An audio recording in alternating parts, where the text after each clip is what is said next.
were we able to reverse the losses? I think not. Were we able to improve our trade,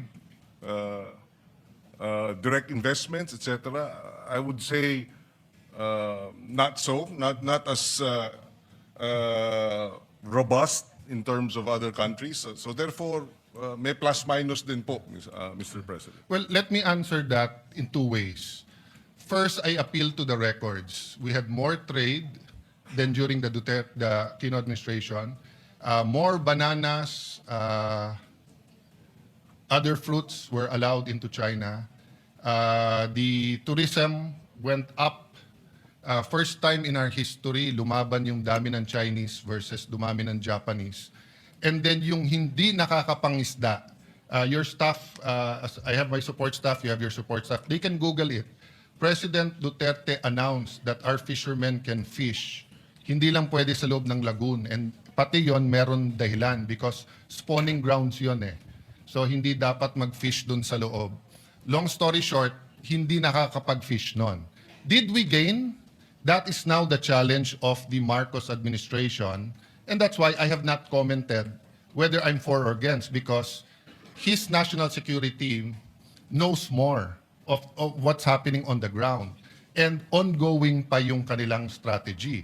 Do I hope that they will gain? I think there are some gains in the Scarborough. Of course, I hope that they will gain. Kaya nga ulit-ulitin ko. Pareho stand natin, atin to eh. Yung approach natin ang iba. And tayo, nakakapag-discuss tayo. I will agree with you or disagree. You will disagree with me. But I will not call you hypocrite, pro-China, anti-China, anti-Philippines, ganyan. Because precisely, you know, when I was in the Foreign Affairs Department, question ako ng Malaysian, Indonesian more of curiosity at Vietnamese. Bakit ganito yung strategy? Because nakikinabang sila sa strategy natin pag tayo maingay. But I got the shock of my life. Why? Because when I actually became Foreign Secretary, the funds from the United States for the South China Sea, mas malaki ang nakukuha ng Vietnam kaso sa Pilipinas. Ginera nila ang Vietnam, tinalo sila. Tayo, treaty ally, mas malaki.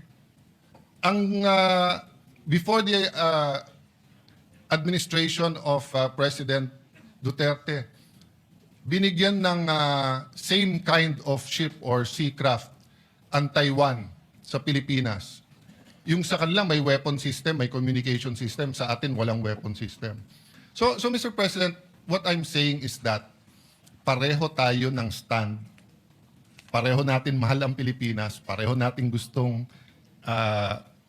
makinabang ang bawat Pilipino, ang anak ng anak ng anak ng anak ng anak natin. You know, President Cory, in her visit to China, actually started the discussion on this. So it's not new, no? So if you have comment, Mr. President, then can I have just a few more preliminary? Go ahead, Mr. President. Just very quickly on the Scarborough Shoal incident. Precisely because of the Scarborough Shoal incident, the Aquino administration proceeded to file the case before the International Tribunal a few years later. I think 1 year or several months later. And we won, thankfully. Yes. And in that regard, we placed on record that the 9-dash line of China is illegal, according to the UNCLOS, that they're setting up, building destruction of the reefs and building artificial islands and runways was violative of our EEZ, and that alone gave us a strong footing. So strong in the sense that moving forward, several years later, about 60 countries have recognized the 2016 ruling that favored precisely the Philippine position and counting. So I'd like to think that yes, that incident in Scarborough was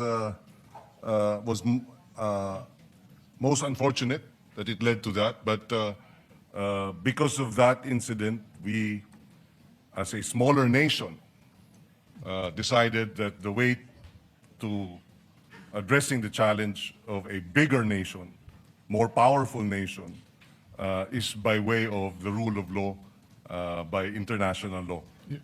Yes, Mr. President. But there were many things that happened in between. One, we made the mistake of sending a gray ship.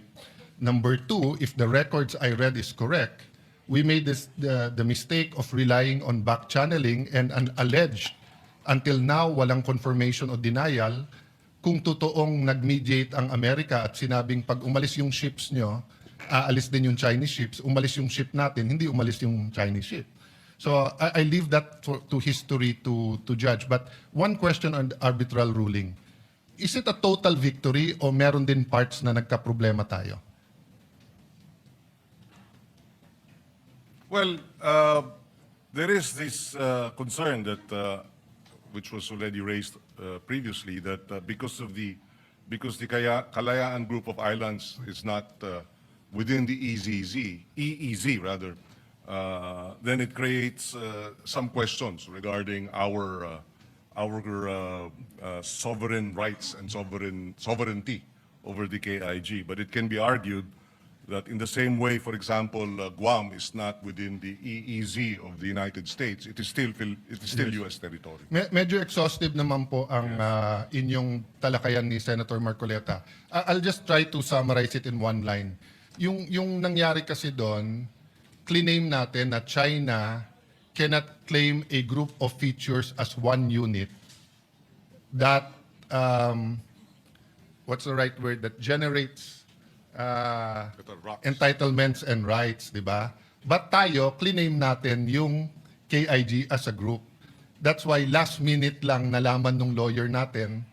So, but as I said, exhaustive kayo. But maraming hindi nakakaalam, and I think this is where it's upsetting to scholars. Because I got the shock of my life. Before I went to DFA, I attended seminars, international seminars. Ito yung mga track 2, mga professors. At tinanong nga ako ng isang professor, "Sir, did you win the arbitral award?" Of course, sagot ko yes, but I knew it was sort of a trick question. So he asked me, "Sa Scarborough Shoal, didn't you used to arrest Chinese fishermen?" "Yes." "Oh, didn't you used to arrest Vietnamese fishermen?" "Yes." "O ano ba ang sinabi sa award?" Sabi sa award, "It is recognized as traditional fishing ground of all three, Chinese, Filipinos, Vietnamese." So ngayon hindi na natin sila pwedeng arestuhin. So hindi rin totoo na parang Biblia, as far as we are Christians is concerned, that every part of the Bible is true. May mga naging kahinaan din itong agad-agad natin pagpunta sa arbitral ruling. Kaya in resetting our problem in Scarborough Shoal, hindi na natin mababalik sa before Pinoy's time or before the standoff because stop na tayo nung ruling sa arbitral court. But in the conceding that may be the case in terms of us arresting other fishers from other nations, the fact that there was a recognition that these are traditional fishing grounds for all means that China is now doing illegal acts by water cannoning our fisher folk who are in the area, Mr. President. So in that regard, Mr. President, that was clear even before. But before, pwede natin sila arestuhin. Ngayon, hindi na natin sila pwedeng arestuhin. Dati, pag i-easy natin, kailangan nila ng fisheries agreement. Kung hindi, pwede natin silang arestuhin. Parang Papua New Guinea. Sa ngayon, doon na tayo kumukuha. Not all, but tuna, kumukuha tayo sa EEZ nila, pero may fishing agreement. Sa ibang parts ng EEZ natin, we can still arrest. yes. But not in Scarborough. But that's not my point. My point is, we can discuss soberly as patriotic Filipinos how to navigate this and secure our territory and also benefit from all of this, from our sovereign rights, di ba? Without saying you're pro-China, you're anti-China, Chinador ka, etc. No? And the funny thing is, Mr. Llamas was correct on that point. Because sila sabi niya, hindi man pinag-aralan lahat, iba-iba yan. Iba yung stand natin sa Ayungin, iba stand natin sa KIG, kay Don. Kaya lang ngayon, biglang balimbing na, biglang totally siya ang Mr. Philippines. No? Mr. President, who was the first to start reclaiming in the South China Sea? At least from the Philippine... What country, Mr. President? Oh, you're from the DND.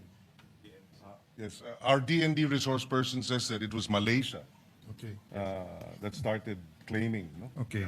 And of the claimant countries, sinong pinaka-aggressive? Of the claimant countries. I'm not talking about 1 China. month, 1 China, year. of In the course. last 20 years, China. Yes. Okay. Sino pinaka maraming reclamation? China. As of today, Vietnam, according to the DND, Mr. President. What country offered the United States not to militarize the reclamations, etc.?